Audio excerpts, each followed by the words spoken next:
Welcome to the Herpcore History podcast, presented to you by Little Shop of Horrors. Feel free to reach out to us on any of our social media platforms for any of your feeder needs. All right, let's go ahead and get into this episode.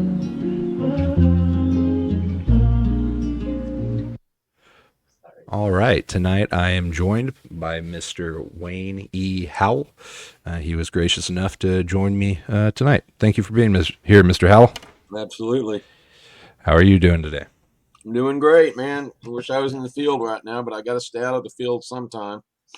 I feel that. I feel that for sure. If I could live out there, Exactly. I would. Well, where'd you grow up at? I grew up in Lubbock, Texas. Well, unfortunately, I was born in Chicago. Couldn't do anything about that one. Lived there the first year of my life. And then I moved to Lubbock, Texas at age 2 and lived there until I was about 5.5. And I moved to Houston from that point. But I'm in Houston now. I've been in Houston since '67. Haven't really gone anywhere. Been here forever. But we do have some retirement property that I'm going to be building a house on soon because it's time to get out of this city. Been here much too long. I want to live out west where the snakes are, and that's the whole deal. I want to live out where I keep going on vacation to all the time. So, yes, sir. Well, that's that. understandable. I think that's a goal we're all working towards, or at least we think we are at the moment. Me, personally. What was your earliest experience with reptiles? What got you into them? Well, when we were living in Lubbock, we had horn-toed lizards right in our backyard. You know, had tumbleweeds going down the street. Rattlesnakes around. Although I didn't see any rattlesnakes at our house, my dad picked up a Texas horn lizard and was showing me the lizard and explaining things to me, and I thought that was pretty cool. It looked like a baby dinosaur, and I asked him if I could hold it. So he gives the lizard to me, and I'm holding it in my hand, and then the thing like closes its eyes, like wishing I was gone or just go away.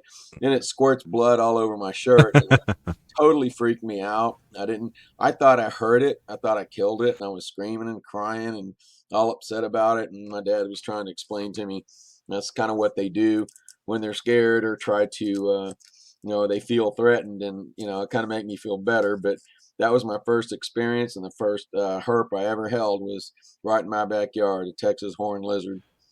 And then when we moved to Houston, we had 3-foot eastern hognose right in our backyard all the time. I mean, they were huge because the area had just been developed, and it was the Wild West. I mean, cottonmouths in the yard. There were copperheads around. Racers, everything. That if you wanted to go find a hognose, you just go back behind the gas meter and pull the grass back, and there it was. That's how prominent they were. And I started holding them and playing with them. And my sister is 2.5 years older than I am. She was explaining to me, oh, the hognose, they're not venomous. Of course, we know they are now, but they're rear fang, but they never hurt anybody. So all the kids would always play with them. Never had a problem. So I was holding it, and I just thought snakes were really neat. And I was 5.5 years old at that point. And I always give my sister credit for getting me into herps because of that. They were in our backyard. She would come out and explain to me, this is this is that. Because she, a little older than I was, and she, studied up on it a little bit. But now I'm the one that's the herp guy, and she likes snakes and stuff too, but she does not keep them like I do.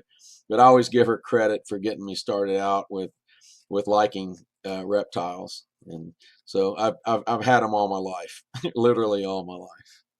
Yes, sir. Yeah. So, and do you know where her interest came from? Was it just from school, or? It could have been.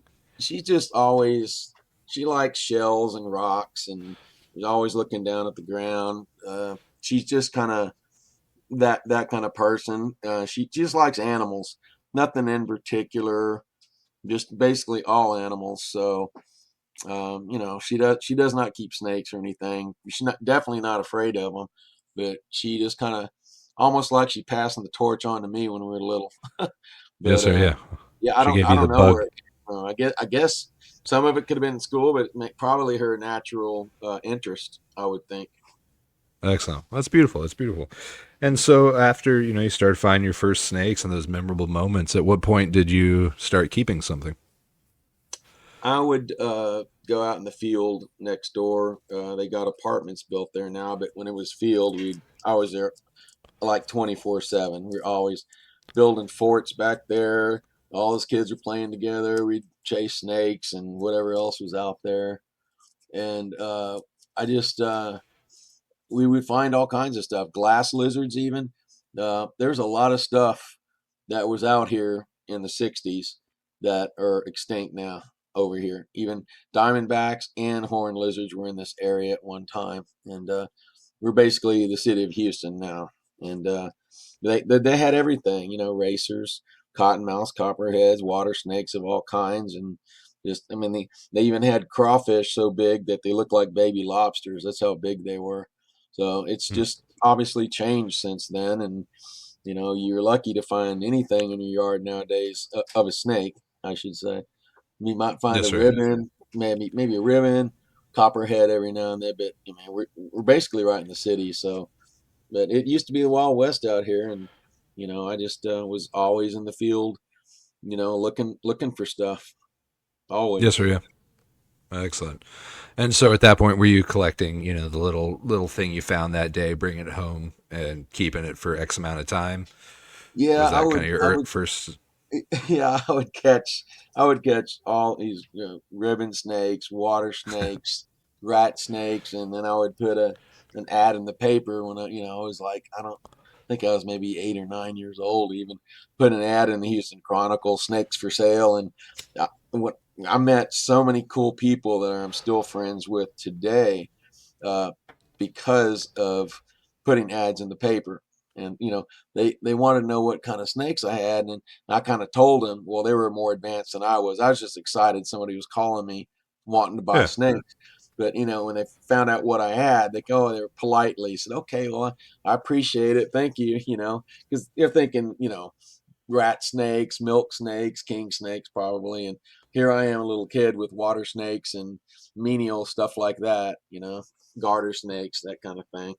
But I met I'm literally 90% of my friends and the people I know today are somehow linked in by a snake. Yes, Literally sir. Uh, everybody, whether it be ads in the paper or people calling me with the snake, and because we do reptile rescue as well. We've done educational programs. We do breeder expos. Um, just anything that has to do with a reptile, I'm into basically. So yes, sir. it's my Completely life. understandable. Yeah. Yeah. And so with that, with those kind of early, whose idea was that for you to post in the newspaper? Was that something that your parents encouraged, or did you say, "Hey, I want to do this," and My that parents, came to my fruition? parents never encouraged, but they never discouraged either. They Okay. pretty much let me do my own thing. However, they did not want a snake room built on the back of their garage, which I end up doing anyway. The only reason for that is, yeah, the only reason for that is the sewer pipe goes up under there. So if anything ever happened and the city found it, they could fine us, and I'd have to tear it down and all that mess. But I had a snake room in the back of my parents' house for many years and kind of rotted away. But no, I kept everything back there. I kept corn snakes and a few snakes in the house, but nothing major. And then shifted over to venomous as well, and that's when my parents got kind of irritable about that. I never kept them inside the house. Yes, So sir. And so, how old were you when you first started keeping?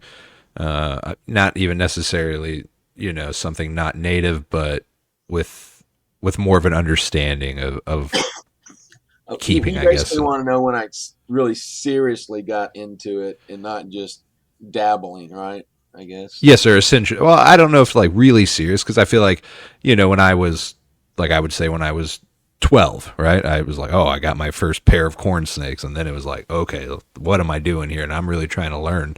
When was that point for you? Oh, man, that was forever ago. I mean, everybody goes, "Who was your mentor? Who was your mentor?" Everybody's my mentor. Everybody I've talked to is my mentor. I don't have just one person. It's just like Yes, sir. everybody. I mean, even a kid could come up with something that I never knew about, perhaps, stuff like that. So I don't really. I mean, everybody's a mentor to me, no matter what, across the board. And that's just the way I feel, because I bounce ideas off people. They bounce them back, and I I didn't think about that before. And the kid's 20 years younger than I am, or something. That kind of Yes, thing. sir. So Well, and yeah, I think that stance comes with experience and education over time, right? Where you're confident enough at a point where you can hold your own in a conversation, maybe with some reptile that you aren't that familiar with, because you know the underlying truths, right? So that allows you to be able to have a freer conversation with somebody that you can take valuable information from the knucklehead kid that just got into this, that thinks he knows something, because there might be a grain of truth in there, something he's observed. yeah, um exactly. That's kind of thing I'm talking about. yes, sir. It's God. I mean, everybody. We're talking about John Hollister earlier. How what a mentor he was to a lot of people, me included. Um, but he was all about the gray banded king snake mainly. And if you were in West Texas at any given time, you're going to meet John at some point. You're going to run into him, because he literally lived out there, physically, and with being with the snakes out at night, the whole night sometimes. And he would give information to everybody about the barometric pressure, when it was better. He would document this stuff, and he even has a sheet that has mileage from rock cut to rock cut. And then it was almost like a Google. I think John was like a Google back then, because anything you wanted to know about how far anything was, and the better cuts, and how far everything was, and the moon phase being right. I mean, John had all of that information, and he did publish that, I believe. He's got papers on it, I think. But yeah, he was. I'd always call John when I was going out there and say, "Hey, John," I said, "we're heading out west to go hunting. Say, what do you think about the weather? Are we going to do good tonight?" And he would always tell me, he goes, "Well, let's look. I mean, they pull the weather up here." And he's barometric pressure's okay, temperature's good, wind direction sucks. And he'll put it all together, and he goes, "Yeah, I'd stay home tonight." He'd always do that. And I would laugh, but I always call just to, you know, make him feel important, so to speak. And he was. It's just that I wanted to hear what he had to say about it. It just cracked me up. And Yes, sir. later to the end of his life, he got a little more cantankerous and irritable. And I call him up. This is probably about, I'd say, 6 months before he passed away. And I was heading out west, and I go, "John," I said, "I'll give me a gray band report." He goes, he told me to look on, the wet, look on Weather Underground or something, and do it myself or something. He was very unwilling to help me at that point. It was funny. I thought, "Oh, come on, John, you're supposed to help me out here." Because, like, on the damn weather, it just Uh, the way he was talking, later in his life, he was not feeling good towards the end of his life, and he wasn't as fun as he used to be back in the day. But that's to be expected. But I really miss him, because he was a staple out there. He really was. And yes, sir. Yeah. if in case you don't know, we did. I'm in a Snake Days group too. You heard of Snake Days before? Yes, sir. We are. We've had Mr. Jeff Adams on here. Good. We Okay. had him on a couple times. Good. Well, we last year we erected a Hollister marker, a John Hollister marker, out on his favorite cut in West Texas. And it is a very, very nice marker. And we spread his ashes out there last year. So a lot of people like to stop there and take their pictures and stuff like that. But that was our tribute to John. So if you're ever out there, it's halfway between Palma Canyon and I always forget the other one, Lozier Canyon. It's almost halfway between both. It's on the north side of Highway 90. If you're driving at night and you're not herping, you'd probably miss it. But if in the daytime, you'll see it easily. But Yes, sir. so he's permanently out there now. Yes, sir.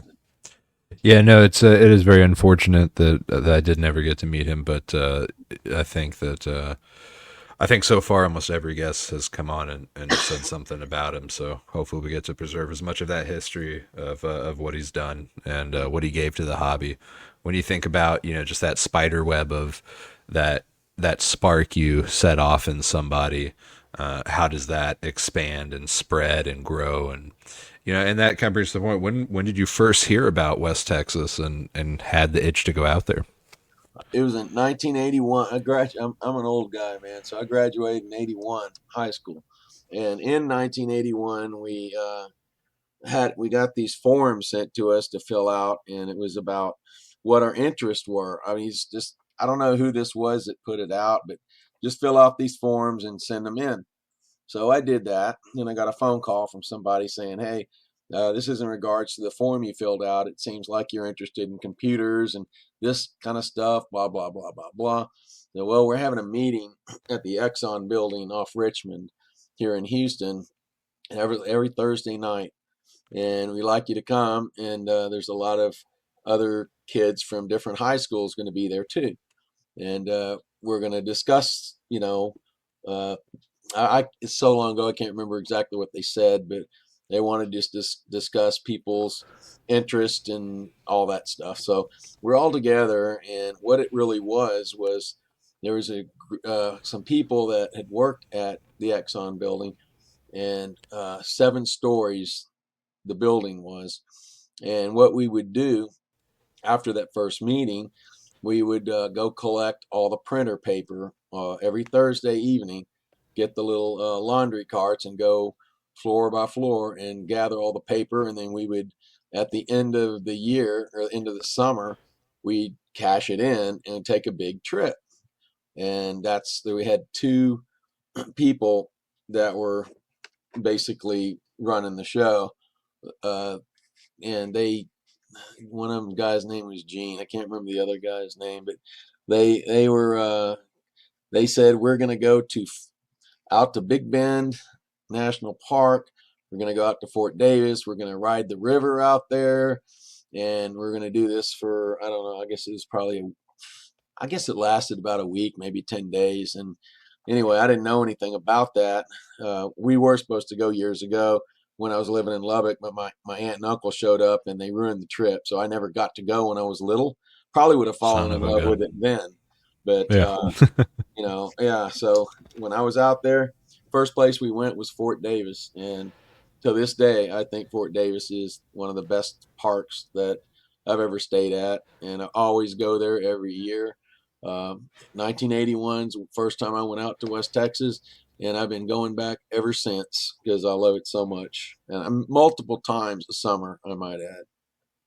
Yes, sometimes even the winter, but I've been a part of West Texas ever since 1981. Yes, sir. And that's interesting. So it was a computer club that you were a part of. It was like they said that, but it really wasn't.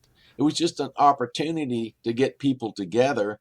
And then I don't see, I'm trying to think back of why that even happened. It was just like getting a bunch of people together and say, hey, here's what we're going to do. You're all interested. Didn't really have a dang thing to do with computers. That's what made me laugh. It was just a way to get people together, I guess. So yeah. That's and then I still talking. It's a weird spark this tangent off, but I'm interested. But you said you collect the printer paper? Yeah, there was old printer paper that they would run their data on, and you couldn't reuse it. You had to chunk it or recycle it. Well, Huh. we Add value recycled to it. it for 'em. Yeah, we took it for them. They would just leave the paper outside their door, and Huh. when they went home, we would go there at night, pick up the paper for them, and take it to recycle, and cash in the money, and then we took a trip on it. So, like I said, these guys, Gene and Milt were their names actually, and they were running the whole show. I'm guessing one or both of them worked at that building, and I guess all that's how that became about. But we had people from multiple high schools. There were a lot of people from my high school in that group, probably about five, at least five, and some from Dulles, and different Lee High School all around Houston. And so I Yeah. met new friends, and it was just a lot of fun. We had a blast. Did a lot of hiking, riding the river, um, going and hiking around Big Bend, and it was lots of snakes out there at the time too. And back then in the early '80s, there was like snakes everywhere. I mean, you just don't find them all the time. So it's not like in the movies. There's always a snake in the movie, but we all know that those are plants anyway, and from somebody's collection. You don't just find snakes everywhere. It's just not that easy. But back in the '80s, boy, they were everywhere. And Yeah. yeah, I was collecting some, and some of the group didn't like it, so I had to let the snakes go because it was scaring people. So, Well, it's so funny. It's kind of, to quote Mr. Adams here is, the color of life, right? And that little like, what are the chances? You think about any time that you're lucky enough to be out in the field, and over time, right, you make an educated decision on why you're going to go to point A or point B tonight, and your logic for being in that area. But when you think about the thing to draw you out there, where what are the chances of all of that falling in place and working out together, and then what it culminates into, mhm. every snake you see, every person that you go out and you talk to about it, and you spread that spark to them. What are the chances that all those little parts fell together? Well, they had two vans, a cargo van and a passenger van, and obviously that's all they had as far as transportation. So we're camping in Fort Davis, and I'm thinking, man, God, I sure would like to go snake hunting, out road hunting and stuff. I was like, Yes, man, I sir. wish I had a car. I'm looking around, and this guy with his wife and young kid were next to us in the campsite, and I'm thinking, damn, that guy looks really bored. I wonder if I can go over and talk to him. I wonder if I can talk him into driving me around snake hunting if I give him some money for gas. So anyway, I went over there and introduced myself, and I told him, I said, I don't want to get too intrusive here, but you look pretty bored over here. He kind of smiled and giggled, and I said, I got a proposition for you. I said, I like reptiles, and I'm with this group of people here. I don't have a vehicle to do this with, and I explained everything to him. I said, if I give you like $10 for gas, which was a lot back then, I said, would you mind taking me around this Loop 166 looking for snakes? And he thought that was really different. So he told his wife, I'm going to go hunting snakes with this guy right here. Is that okay? I say, okay, yeah, go ahead. So I took this guy took me with him.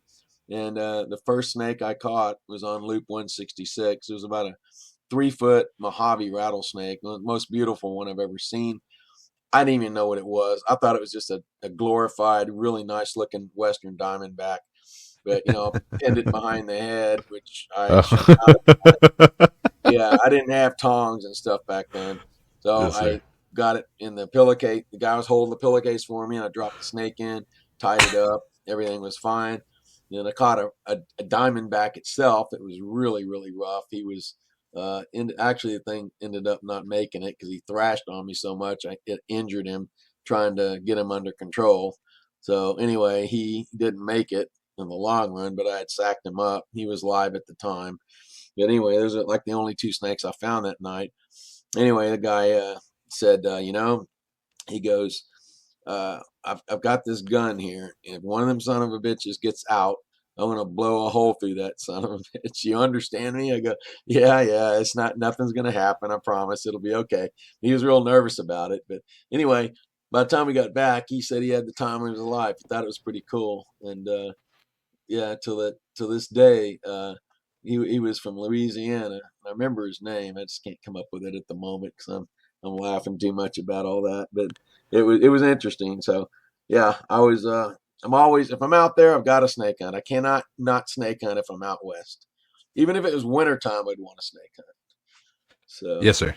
Yeah, I couldn't imagine being out there to not herp. I mean, that's yeah, yeah, I think the guy's name was Charles Labay, Labay, and he was from I think Lake Charles, if I'm not mistaken. And he was a Louisiana boy. Yeah, he had fun that night. It was interesting for him to say the least. yes, sir. Well, how cool is that to, one, just to have, for lack of better term, just the balls to be like, hey, you know what? I'm gonna go Yeah, ask this guy. Like, why not? yeah, Right? You don't know if you don't ask. right. I think that's a very valuable life lesson. Is Yeah, don't be obnoxious, but it doesn't hurt to ask. And just ask it. You never know where it gets you. And to have it pan out, and then how crazy is that though, it was to be fun. trying to It pin was these fun. snakes on the side of the road, and just hey, Yeah, figuring it out, that's let's go. tripping out inside the car, But Yes, sir. it was Well, fun. that's cool. That is so cool. Well, when was your follow? Well, what, I imagine you came back after that with a fire lit under you that you know It, obviously hasn't gone out. well, in the summer of 1982, I every weekend I was heading out west to Big Bend. I went to Big Bend National Park from Houston 7 times in a row, 7 weekends in a row. We're talking we're talking 600 miles one way to the park, to Big Bend and around the area, and 600 miles back. That's 1,200 miles just there and back, and whatever mileage I used riding around looking for snakes.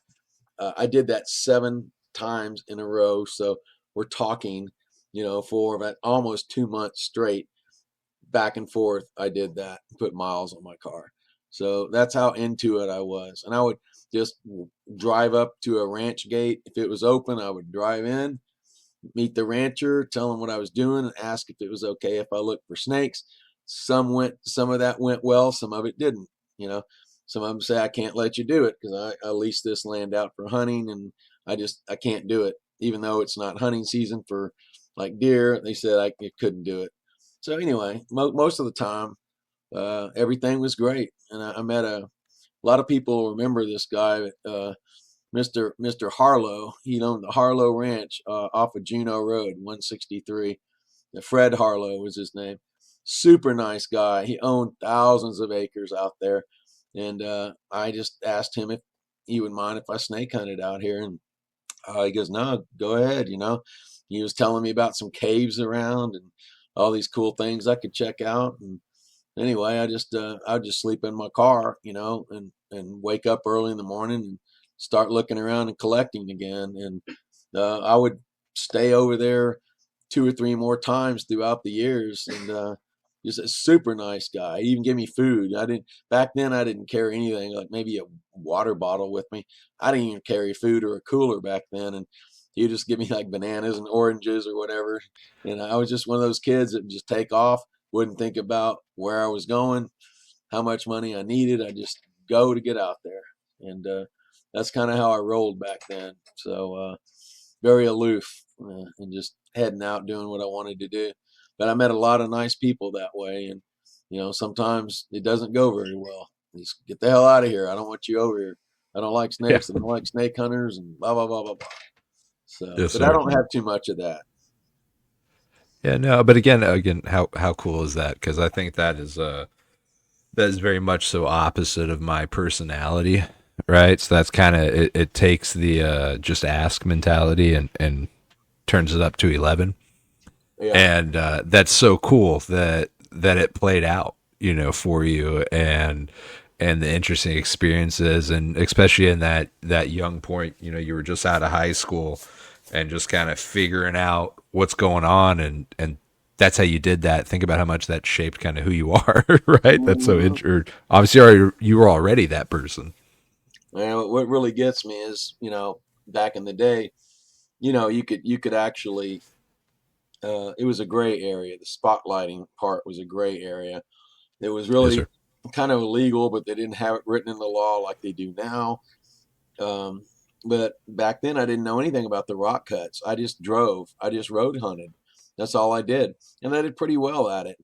But just to go back and think of how many snakes I missed and was standing right next to and didn't even know it just makes me want to throw up, because there was probably all kinds of beautiful gray bands and milk snakes on the cuts that I never knew about. I didn't even know about that for years. It took me 10 years before I caught my first gray banded king snake. So it took a Yes, sir. long time. Yeah. So, and I Well, just got caught my 60th or 60th or 61st alternative this past year. So, very cool. yeah, that's been since 1992 as well. So, And you said it took you 12 years to find your first one? almost 10, about 10, about 10. Okay. Yeah. Excellent. Well, yeah, you got me. You got me beat. It took me 11, so I feel that. Yeah. And it was a gradual step up as it went. But and no, so that's so interesting. And I wonder too, right? If that at that time, because I think West Texas changed from what, of course, the people that taught me what it was like when they first started going out there, and yourself and your experience. Do would you be thinking that, hey, I would be seeing double the animals on cuts now? Or because I think that the fact that you were seeing them with the abundance that you did crossing the road just kind of spoke to a biomass that you had there. And Hmm. so do you think that you just seen more on cuts, or They have to come off the cuts to get to the road. So you got to think about that. Where do they come from? They come from the rock cuts onto the road. So the ones you see on the road, if there are that many on the road, there's got to be quite a few on the rock cuts. But I never even thought about that. I never even shined the rock cuts back then. But yes or yeah? in fact, I can't even remember when I did start that. But it just makes me sick to know how many that I missed because I didn't know about that. Yes or yeah? Yeah, they were all out there. They were thick, I guarantee. Especially, the Chamberlains lived out there, on that Exxon station in Langtree there. They were collecting for years, like I guess in 50s and 60s. Caught all kinds of neat stuff and big alterna because you didn't really have snake hunters going out there like you do now. So they were catching some monster gray bands back then. So Eh, I think you're lucky to find an adult on the side of the road nowadays because, I'm not one to talk about over collection because it's so hard to find them anyway. They might be over collected in certain areas, but you're still going to file back in. They're going to move back in. But we only get to, as, you know, hunters, so to speak, we only can access what, almost 2% of the area that these snakes are in legally. I mean, you got to get private property. You got to get access to that and get permission to do that. Otherwise, you're stuck hunting on the road. So, a lot of people go, yeah, they're getting hard to find. I think they're going not extinct, but we're over collecting. Well, some areas might be over collected, but they're going to come back because one of the busiest cuts out there out of Sanderson. I studied this and I was wondering, why do so many alterna come off of this cut? Well, there's I'd say it's about an inch and a half to 2 inch tall by at least a foot and a half long gap in the rocks. It's on the very bottom and it's covered up by weeds and it goes way, way back into the rocks. So when they crawl, they're coming out at the bottom of that rock cut. They can either go on the road or they can climb up the cut or follow the base of the cut. And I figured out that's where they were coming from, and that's why there's so many out here. So there can be thousands of all kinds of different snakes in that rock cut. and they just come. They don't really have to come out. They got food and water in there. Why come out unless they're looking to breed or whatever, just to explore? Because it's just like another world inside those caverns, I'm sure. So there's all kinds of snakes inside that. It's just that we're lucky that we even find any of them, or we even come across their path. I think we're Yes, lucky to sir. even see any of them. I don't think they're not rare, and they're not going extinct or anything. It just everything's got to be right for those snakes to move, temperature wise and barometric pressure. Sometimes the moon has something to do with it. The wind direction, the speed of the wind. There's all kinds of variables, and John Hollister would always tell you about that too. He would look at all of that stuff and tell you whether to stay home or get out there and hunt. That's what he would do. Yes, sir. Yeah. Well, I think, over hundreds of hours of trying to self administer copium, I think that personally, I've come up with a million ideas of ways to look at different things out there. And I think that one of the actually one of the most limiting things, but is actually a real bonus to Texas, is it sucks we have so much private property for like the idea of getting out and exploring. Hmm. But I think that ultimately it protects a lot of the species that we really care about. And so that's a trade I'm willing to make, right? I might not be able to get to access that mountain peak I'm looking at and wondering what the animals look like from that area, but I would rather them be safe there than me have access to them. So I'd rather no one gets to mess with them and they're good. Yeah, I have to say I'm kind of split on that decision. I see what you're saying, but I would certainly like to have access that other people have access to. But it's also who you know, could be the job position you're in, could be a lot of different things. So, but it's just a lot of work walking around property looking for, hoping to find a gray banded king snake. It's very difficult. Yes, sir. Yeah. It's a lot No, of work. and yeah, and then to your point about cuts and thinking about them, the way that I look at it is that the idea that that's a TV into their reality, and that's just where it's the most easily accessible for most of us, Oh right? yeah. Is a rock cut, and so that if we look at it we're on the internet, and there's just who knows what's going on behind those cords of limestone. When you think about, however many hundreds of feet of limestone down and those animals moving, who knows what's going on down there. It's And like so, super highway. yes, sir, yeah. And especially with some of the stuff that came out with that gentleman that did radio telemetry stuff with gray bands, saying that they run a route and kind of have a home base. It's pretty interesting because that echoes many other species, especially I think with we think of gray bands being very aloof and kind of what are the chances, but that they run a route like many other species was interesting to me. Yeah, they call them alterna highways. Yes, sir. Yeah. Which one of the first people to ever bring that up to me and kind of talk about it was Mr. Almendorf, and from Sanderson, and him telling me a story was the first time I'd ever heard that observation. And it really made me think that, okay, maybe the way I was taught to think about these animals isn't correct, and that maybe they move a little bit differently. His Roy Engeldorf is his name, There actually. you go. Yes, I Yeah, well, apologize. Sorry. he would. I'm gonna tell you a Terrible story with about names. that. He he always said, you'll know when it's right. He's go out there. I feel the wind direction. If the wind feels good, the temperature feels good. I'm telling you, they're gonna be out. So I was out 2 years ago, 3 miles west of Sanderson, and Roy had already moved. Ruth and Roy had already moved to Missouri, and I was 10. It was 11 o'clock, 11 o'clock straight up, and I was standing there. It was like a Wednesday night, right in the middle of the week, and I was sitting there thinking, man, it just feels good out here. I'm thinking the wind's about 10, 12 miles an hour, 75 degrees. Barometric pressure feels pretty good. I said, man, I'm gonna catch something. I was thinking all I could think of is Roy in my head saying, it's good. This is a good night right here. And he goes, check. He always told me, check the base. I check the base of the cuts more than I do anything else.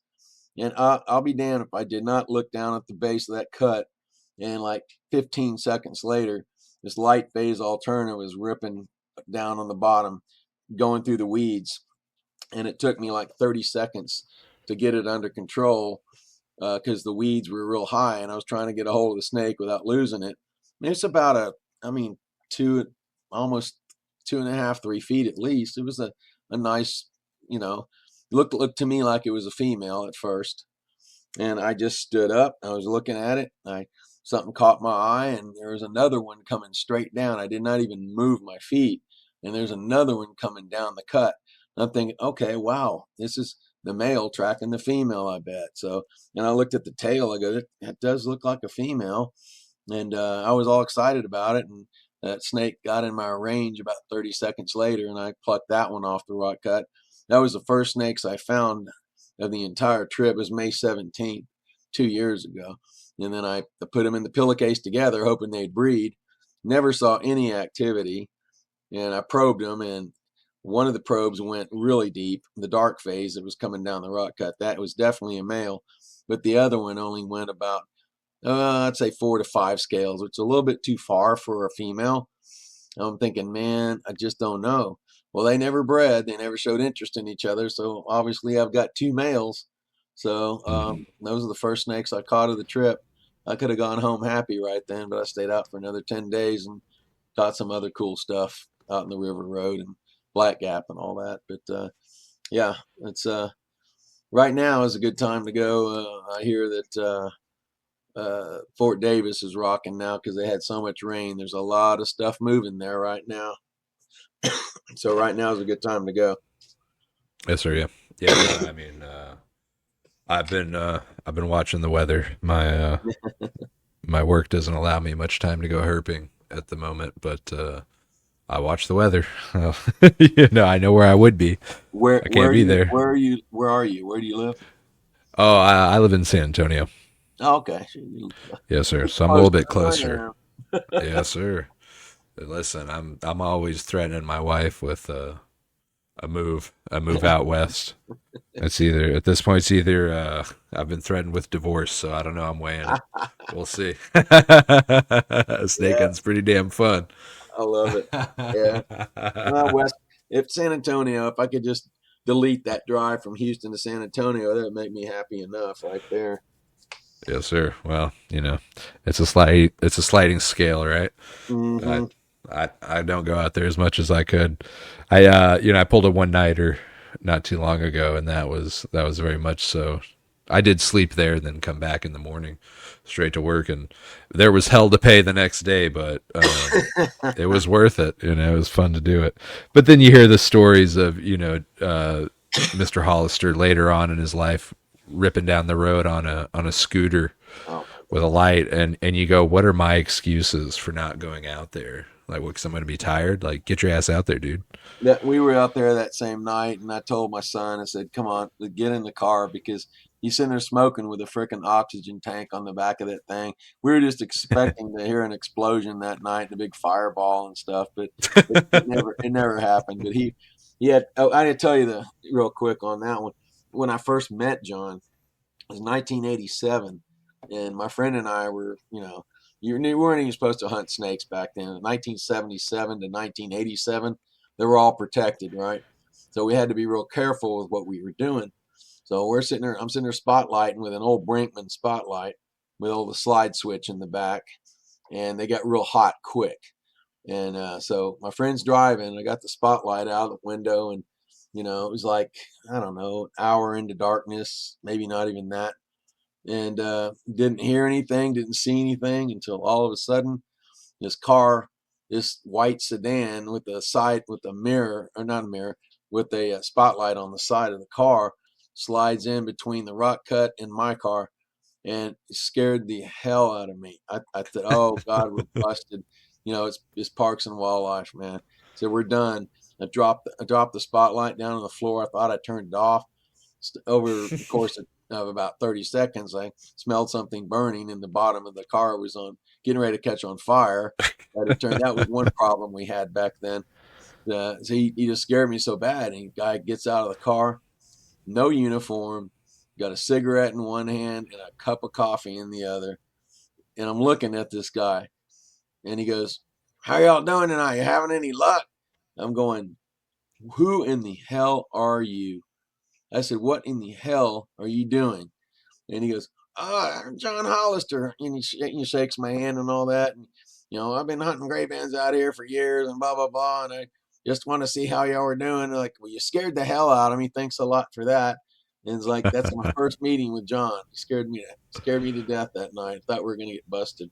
Anyway, that was my first time I ever met him. And there's this little painting that he used to come to the ETHS, East Texas Herp Society expo we have every year. And my wife, she likes to paint. So she painted this picture and put John Hollister in it. It was a scenery picture of like the mountains and whatever. Then John bid on it and he wanted it at the auction. So he gave it back to my wife. He goes, "I want paint me in the picture and we'll bid on it next year." So there's this painting that's been going around for years. Every year my wife would add something to it.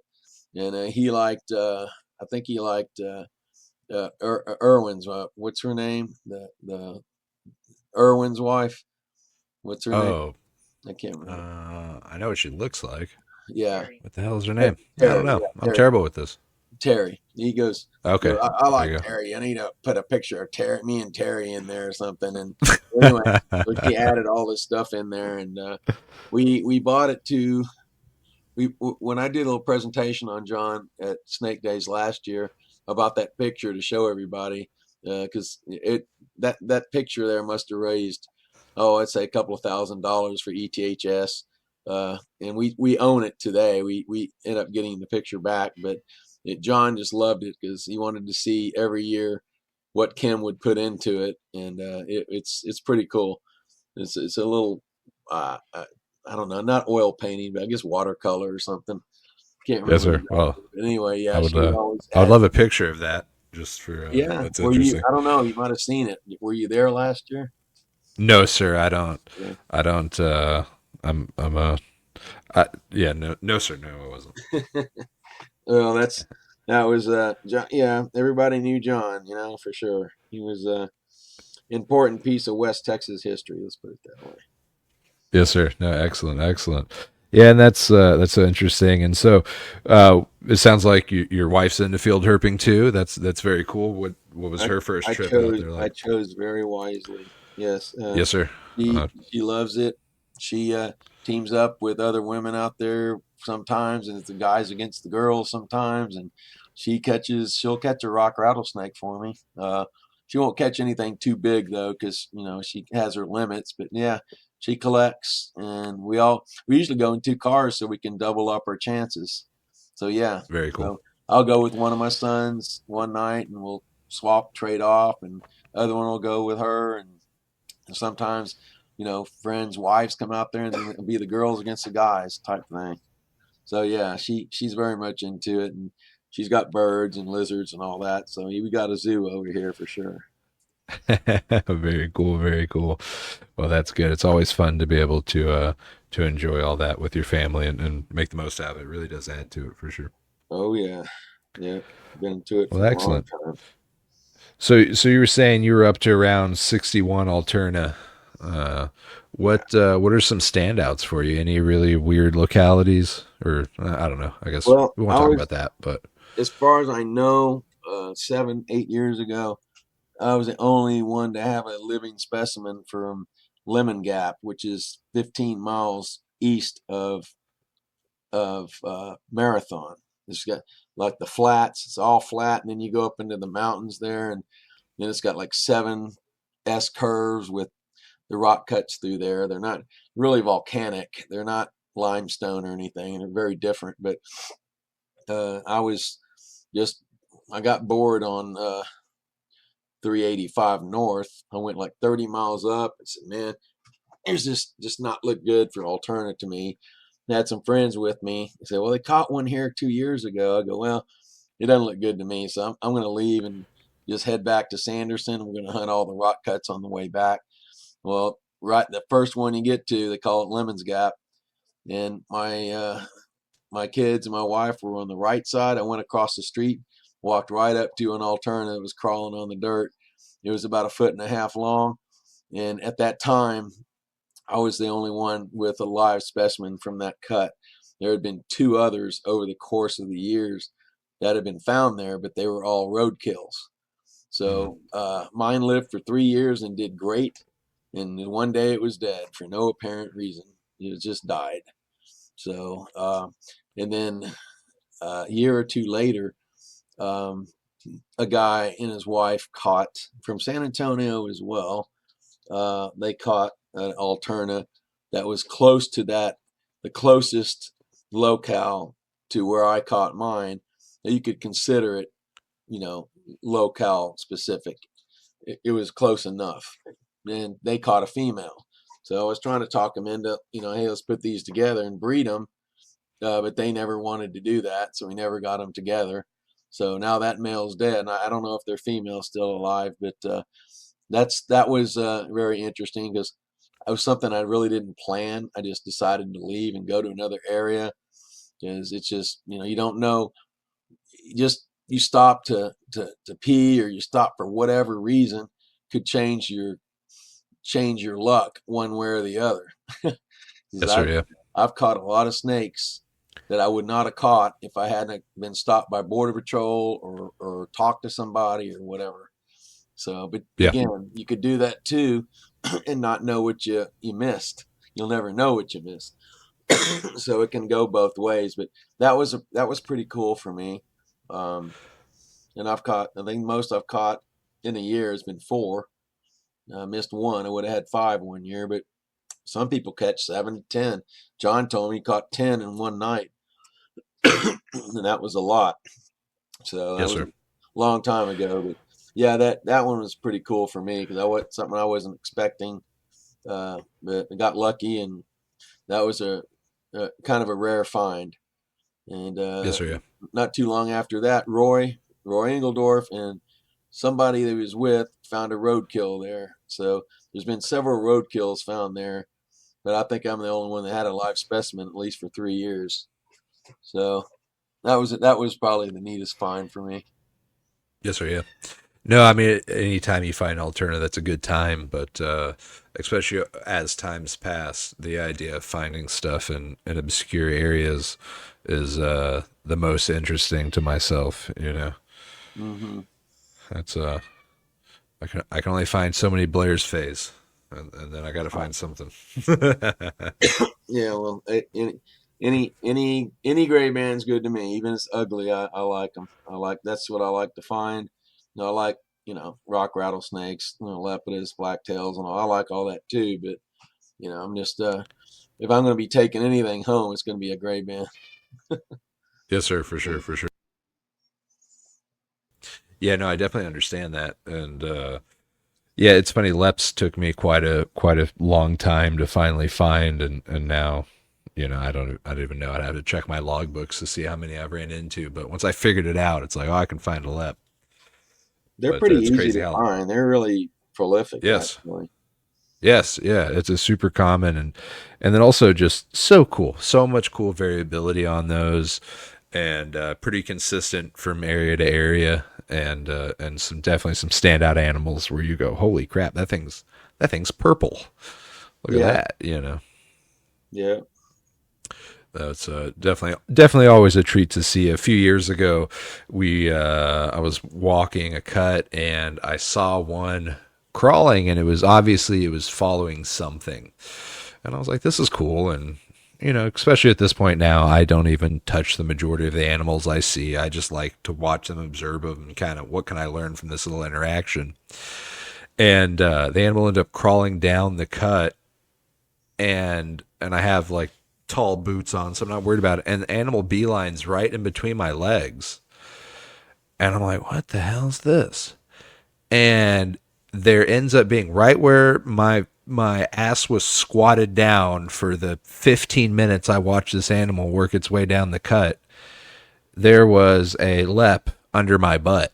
And I was like, oh, okay. It never rattled. And never nothing. And so I stepped back, and the larger specimen started to give the little jiggle dance with this smaller lep, and then proceeded to mate with it. The bigger specimen was the male, and the female was ridiculously small, where you're like, that animal, you would not breed it in your collection. You'd be like, I'm going to give her another 2 years. Mm-hmm. And they ended up copulating for, I have it all documented because I thought it was so interesting. I think it was like 2 hours they were locked up for. Mm-hmm. And just I'd walk back and forth and just see them still sat there, locked up, and they were locked up, I think, even after we left. And it's very interesting. But again, what are the chances to be there and see that happen? Yeah, you get lucky sometimes like that. I mean, that's pretty cool. Lucky didn't get bitten.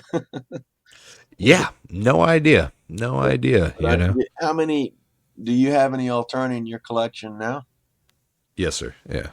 So I'm looking at your Facebook page and I see one from March 11th, 2023. It looks like Christmas Mountain, possibly.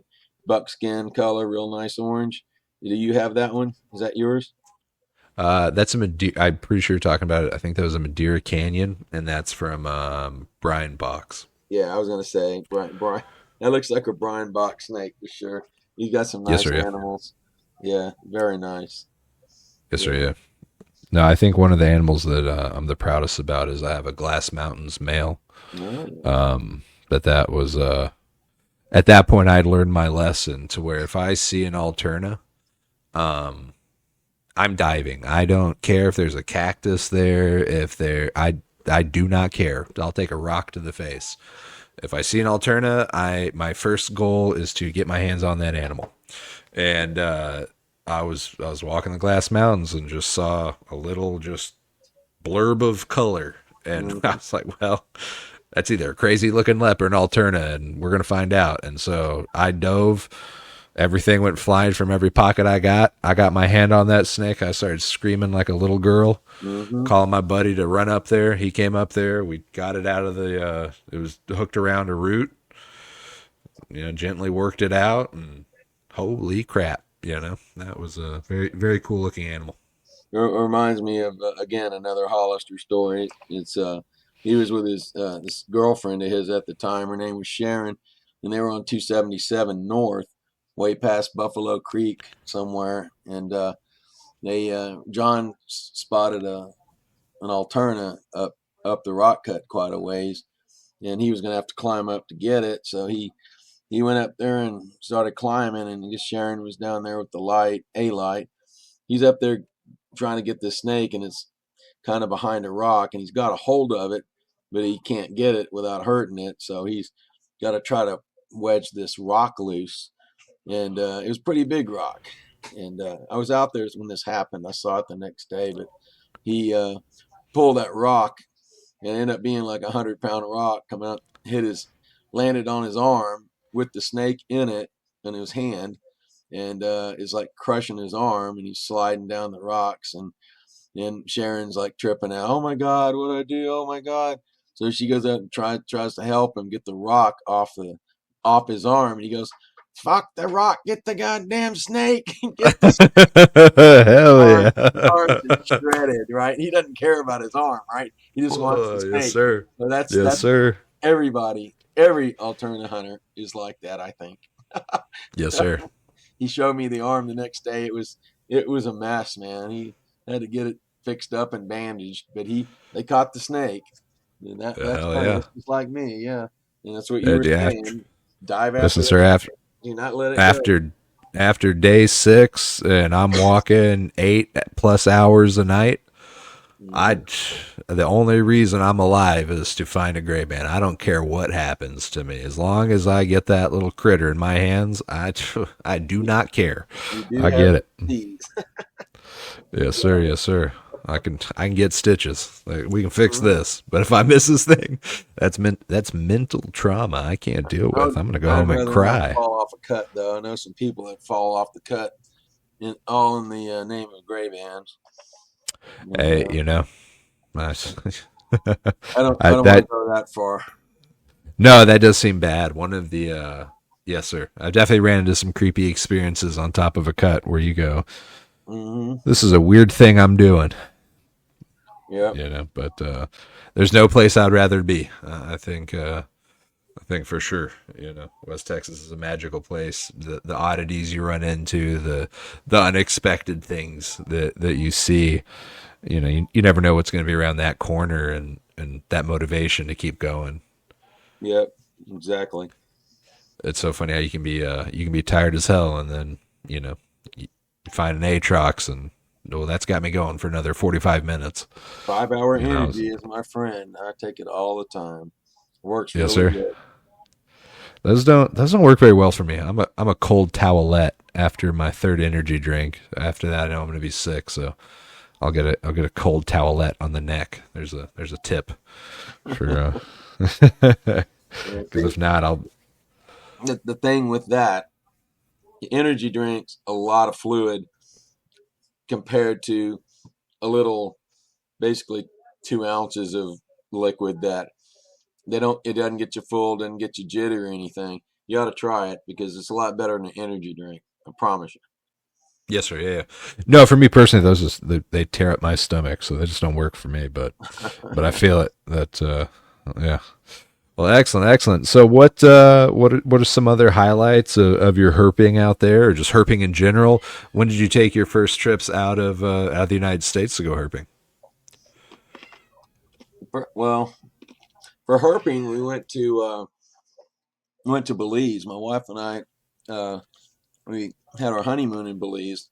And actually, it's back in 1994.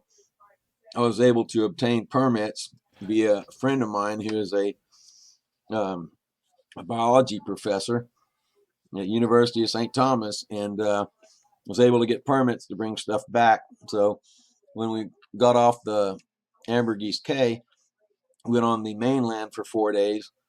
Uh, Met some really cool people. Still, I'm friends with a lot of them today. Some have passed, unfortunately, but I was able to get permits, and I had even had people catching snakes for me over there. And I brought them all to the ministry, and they wrote paperwork out for me, and I brought them back. Did this about 3 times. So that was my first out of the country herp trip, was in Belize. And wow. we've had two trips to Costa Rica, but we don't bring any of those back, of course. We just go and herp and have fun and take pictures and stuff. Yes, But sir. yeah, that was in '94. Excellent. Are there any? What were some standout trips for those areas that you saw? What's a high number of animals in a trip? You mean any trip or overseas or another Yes, country? sir. Overseas, overseas. Yes, sir. And just I guess maybe Costa Rica. Sounds like you had a few more trips there. I've been to Costa Rica twice. I've been to Belize more times than that, but not they're not all herping trips. So uh, we had there's a piece of property we went on. It was 100 acres of land, and it was in a small town in the northern, yeah, kind of the central northern central part of this country, not too far from the volcano. Um, we went on this property, and it was a guided tour, and we saw, I don't know how many eyelash vipers. Saw a bunch of those, a bunch of the red striped vipers they have over there. They were all over the trees. We got to see sloths. I was amazed. It was just, they were all like face level, or I mean waist level. They weren't high in the trees. We could actually, if you wanted to go and grab them with your hands, you could have. But when my family went a year or two ago, we did the same trip, but all the animals are really high up in the tree this time, and we didn't get to see a lot of things. But I did see a few red striped vipers. One of them was pretty low. My guide didn't even see it. I think he wanted to get out of there. It was the last tour, and he wanted to go home. He walked right by it intentionally, I think. So I had to jump his ass for that, because it kind of pissed me off, because I'm paying for this tour, paying to be out there, and I don't want to rush. I'm herping. I want to look for snakes. But Yeah. that little 100-acre property has a lot of animals on it. So that was my highlight of Costa Rica. In fact, when we went as a herp group, uh, that wasn't part of the deal. It was, we did the southern part this past time. This was the northern part. So I stayed three days longer with my family and went up there and herped again, but it wasn't near as good as the first time. It was just it depends on what the weather's doing. If the snakes are hungry, if they're are they hanging out low, or are they way up high? My son got to see his first wild eyelash viper, but it was like 30 feet up in a tree, and it was really hard to see. But it was a big one. It was at least three and a half, almost 3.5 feet long. It was pretty big, but it was Yes, way sir. up Wow. in the trees. But you have to have really strong lights to even see them at that height. But yeah, that little property, it's real nice, and I'd go there again and again because I got you were guaranteed to see animals, a lot of them too. How So cool is that? Very cool. Very yeah. cool. Has there been any observations, and it's not limited, just anywhere throughout your hobby or throughout your trips, any observations that really stood out to you that kind of set a memory with you? On any trip, Yes, sir. Like, to kind of get to see some animal behavior that you didn't expect to see, or just get to stumble, be there at the right time. Any things that stand out to you? man, that's a tough question for me. Um, I've not ever seen anything really out of the ordinary, or that would say, "Oh my God, that is just tripped out." I would like to see some rattlesnakes combating for a female. People show that all the time on Facebook and on the internet, but I've never seen that before. I'd like to see that, but I've never seen Yes, sir. anything. I've never even found snakes copulating in the wild. Like some people catch gray bands, copulating and catch a pair right there. I've never even seen that. So Right. there's really nothing that stands out for me. That's kind of crazy. Uh, Yes, sir. I do enjoy when I go to Black Gap. I see the black bears out there sometime. They end up running right in front of the car. I get to stay behind them and videotape them, and they run off the road finally. But that's not snakes, but it's something that's different, and I like seeing that kind of thing. So, but there's really been nothing crazy or really worth writing home about that's different that I've seen in the snake world. Yes, sir. That's fair enough. How many mountain lions have you seen? I've seen a lot of those. I mean, making me glad I'm not walking the fence line or rock cut, because there's some big ones out there, and I've seen. Oh man, I can't even count. I've seen way more mountain lions than I've seen bear for sure, or bobcat or anything else. The mountain lions are really prevalent out there, and they're sneaky too. Yeah, Yes, sir. I've seen multiple over the years. A lot of them. A lot of badgers too. There's a lot of badgers out there. That's right. I've never seen a badger. I have people have told me they've seen a badger, but only one, and that was many years ago. But I've yet to see a badger. I got Very chased cool to on see. the hood of my car by one on Pandale Dirt Road Oh, one night. I was like, I was out there messing with it. I didn't mess with it too long after that. Scared the hell out yeah. of me. But yeah, they're out there. There are a lot of interesting things you can find, but just snake. I'll tell you one I did. This stands out here. This is one. Back in the, I guess, mid 80s, I was going up Langtree Dirt Road, and we also call it Pandale Dirt. And I see this about a 5 foot coach whip spread out in the middle of the road. I'm going a little bit too fast, and I go, "Oh man, I'm not gonna be able to stop in time. It's gonna be gone." Drove right over the top of it, and it was real dusty. It was kind of dry out there, like it usually is. So I go running back to the snake, and dirt, dust and dirt's in my face. I can't see anything. I'm running as fast as I can, and the snake's still laying there. I go, "Wow, okay." So it's either sleeping or just ballsy and doesn't care. So the closer I got to it, I was right almost to it, I'll say about 3 feet from it. That snake stood straight up and lunged at me and bit me in the chest. And I grabbed it and grabbed it behind the head. I go, "You little shit."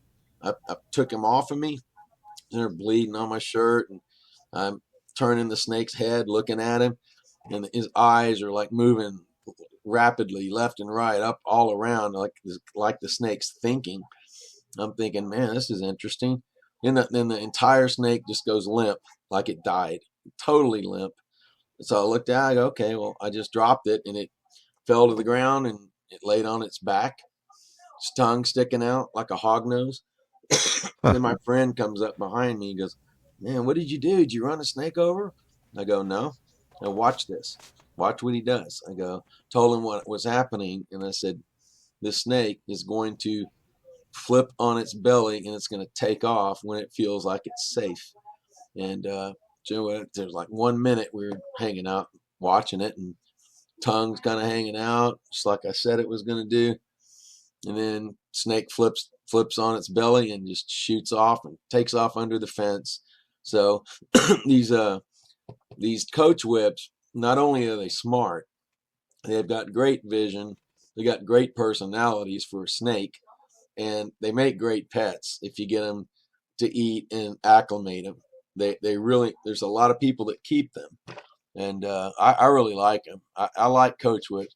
That was a unique thing that they will play dead, and they will bite you and they will attack you if they feel that they're threatened. There's some, all those wives' tales. Oh, they grab their tail and they make a hoop and they chase you. No, that doesn't happen, but they will stand their ground and they will attack you if they feel threatened enough.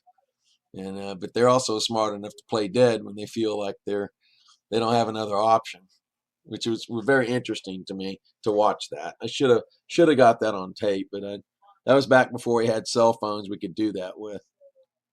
Yes, sir. Yeah. Well, but again, yeah, what an interesting observation, because we don't think about that. And then also too, I kept a coach whip for a short amount of time, and that was a very interesting animal to keep. It had just a different mentality to what I'm used to keeping, and very much so. It's a cool species for sure. Yeah, I like them. Excellent. Well, what's your what projects are you working on now? What are you excited about for the future? Well, I've got a pair of Mangshan Vipers I've been trying to get to breed, and I've lent them to the Gladys Porter Zoo. I lent my male to breed with their female because their male had died. That was a few years ago. I left it there for 2 years only because I had a female that wasn't up to size yet. I couldn't use her for anything, so why not lend him out for breeding? Nothing ever happened. Had it in a great enclosure. Everything was done right. Just that nothing happened. So I took mine back. Next 2 3 years, nothing happened. So I'm getting real angry about this because the male is all over the female.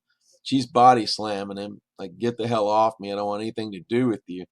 So he's trying to breed with her and she doesn't want it. So I decided to lend both of them to Quetzal Dwyer up in Johnson City at Reptilandia. So that's where they are right now. And he has a pair that bred this year, but the eggs were no good.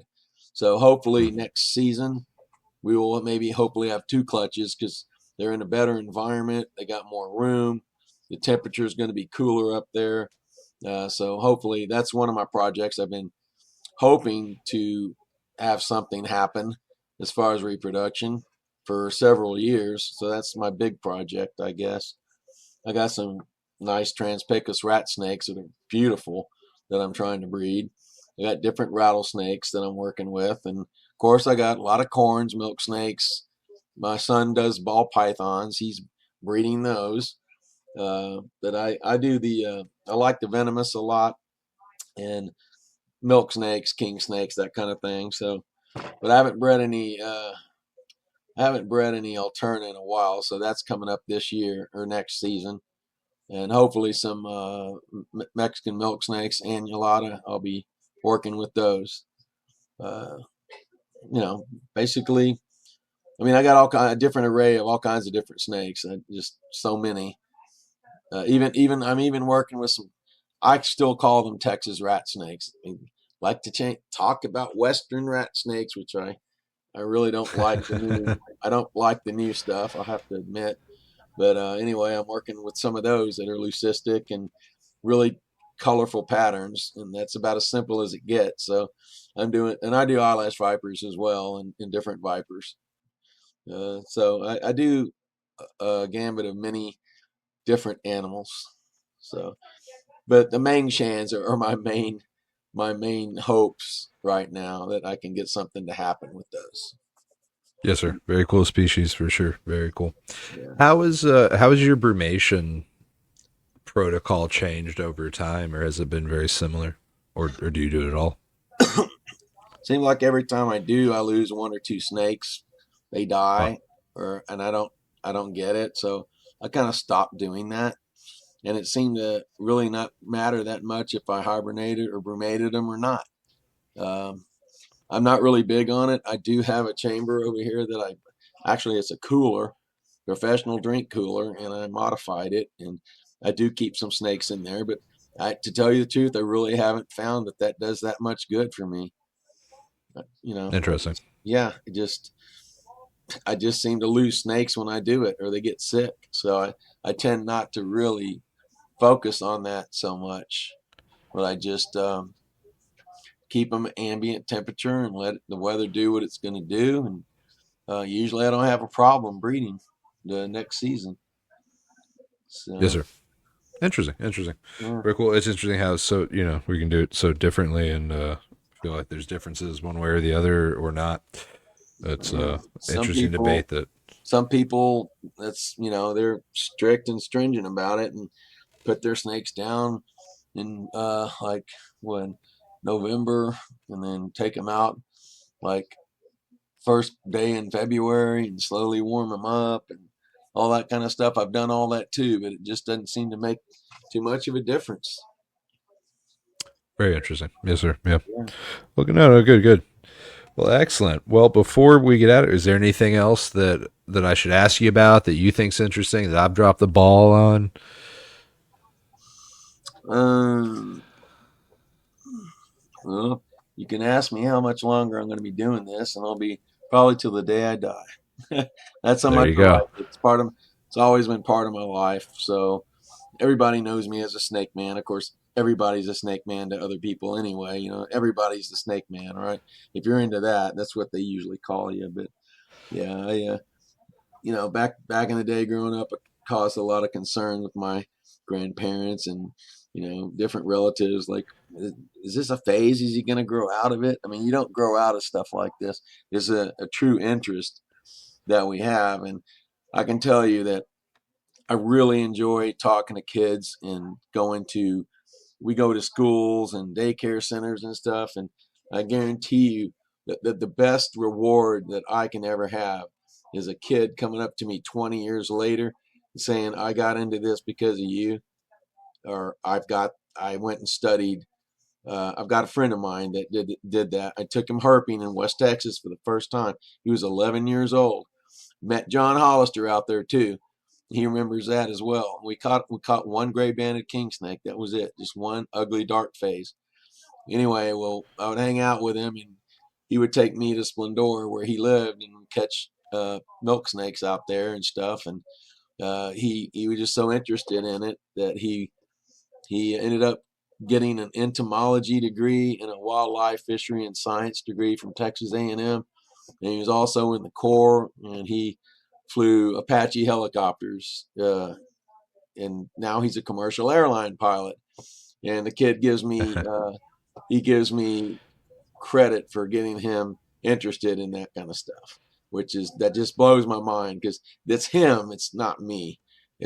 I'm so proud of him for where he's gotten. So that's the biggest reward that I can get, is a kid that 11, 10 years old, wherever it might be, getting interested in herps and taking it to the limit and getting a degree and studying it and getting a good job, that kind of thing. And then, come back and saying you were part of that drive for him, Yes, that's sir. super cool. Super cool. It is. It is. Well, and I think that's something that's important for us as just human beings, but herpers in particular, to always remember that you don't know the influence that you might have on somebody's life, right? And Yeah, so, it could be that one visit, man. You change them right there. yes, sir, or just that passing conversation. So always be humble, understand that the people around us, maybe they don't know what we know, right? Something Mhm. simple, they might not know, and just take the time. Sometimes it sucks, right? We've all been like, hey, I'm into snakes, and then what's people's first story? Oh, I killed one once, and it's like, man, could you imagine if we were talking about dogs right now? Yeah, exactly. You know, Yeah, but right, take a deep breath. yeah.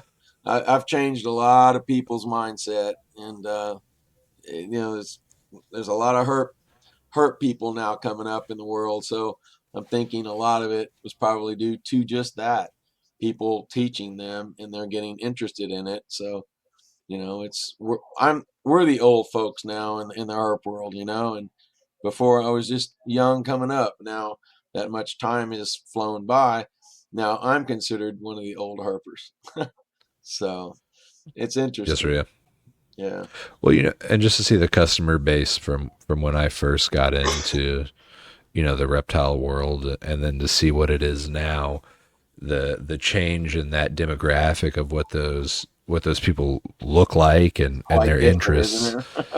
isn't it? It's really Uh-huh. changed quite a bit, but I think that's really one of the best outcomes that we could be moving towards, where I think that over time, as there's less space, it's a great alternative pet for a ton of people.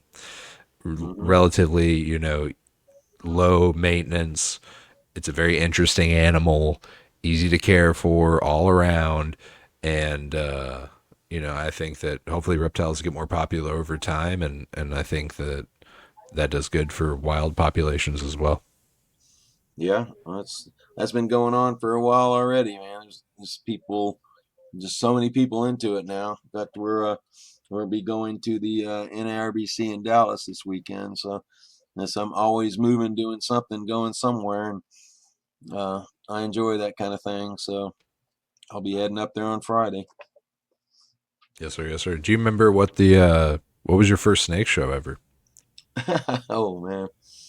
Um, well, the first we were I went to the second meeting of the ETHS. I met Dave Doherty in the Woodlands, veterinarian. He we were out there hunting in 1988, and I met him out there, and he was saying something about you're thinking about getting a herp club started in Houston, and I ended up missing the first meeting because it was held ironically in Huntsville. There was about 19, 20 people there. Of course, John Hollister was in there too, right?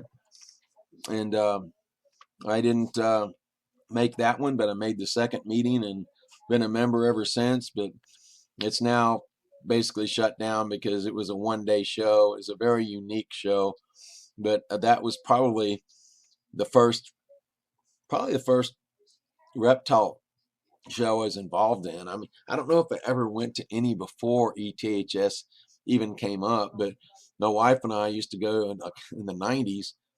Yeah, ETHS was already going, but we went to or the day. Well, it's not Daytona. It was the big the NRBE show.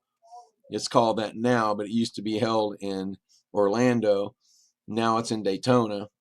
But that was not the first show. It had to have been ETHS, our own show that we started, is the first one we went to.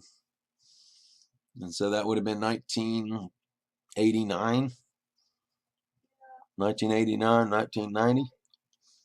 That's the first one I've ever Wow. been to. Yes, sir. Yeah. And you had to make your own spot. How cool is that? And thank you for putting that work in, because if it wasn't for guys like you, it wouldn't be what it is now. So, like Appreciate it. many of you have gotten to speak to, I appreciate that you guys put that time in, and you laid the groundwork for the younger generation coming up, for sure. Okay. Yep. Appreciate that. Yes, sir. Well, excellent, excellent. Well, before we end for the night here, is there anything else? Um, no, I don't think so. I mean, literally, you could talk forever on different little I agree. subjects of that. I can tell you that I've been wanting to write a book of my experiences snake hunting. Like a lot of the stuff I've told you would be going in the book. I've been wanting to do that since '97. When I get a computer, I'm gonna do this book. Well, I've been writing it over the course of 30 years now, and I'm just so lazy with doing it. I don't know if I'm ever going to finish, but I've got all kinds of files on the computer now, but I need to put everything together and make it so. I've been I've been working on that for a while, but hopefully I can get a book out. And it's basically a biography, is what it is, and my experiences snake hunting since the day I told you, since the time I told you about the horned lizard. So Yes, sir. that's already Well, written. It needs to go in a book. Well, yes, sir. Well, I encourage you to finish that, and you've already got one copy sold, so I look forward to that coming to fruition, and I encourage you to finish it. Well, excellent. Well, again, thank you so much for joining me tonight, and I truly enjoyed our conversation together, and I look forward to having future conversations with you. All right. I appreciate it. Excellent. Thank you again. Okay. Have a good one. Let me zoom out on you here. Okay, you got a message for the time capsule? Yeah, and it's simply this. My prediction for you is that even though you'll forget all about this in some way consciously, next summer at about this time, you'll remember to return.